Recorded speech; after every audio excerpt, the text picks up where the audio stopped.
Perezida Paul Kagame yabwiye CNN ku munsi w'ejo ati yaravuze ati abantu bungukira ku mabuye ya Kongo ni South Africa n'abo banyaburayi bazi ibi bibazo byose.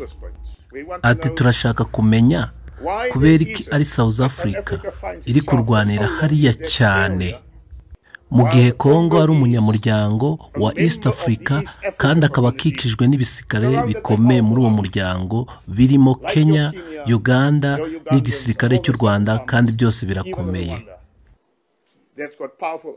Ati twebwe n'iki turi kumara hariya, ese n'iki turi kurinda hariya, ese twaba turi gukoresha igisirikare cyacu mu kurinda inyungu z'abakomeye hano muri South Africa ku giti cyabo?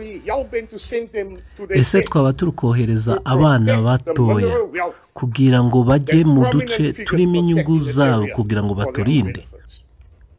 Ati ni ikibazo kandi kiri seriye cyane nk'umuntu. Icyo ntari kumva neza ni gute mwohereza igisirikare cyacu kujya kurinda amahoro bikarangira tuvuze yuko bahaburiye ubuzima.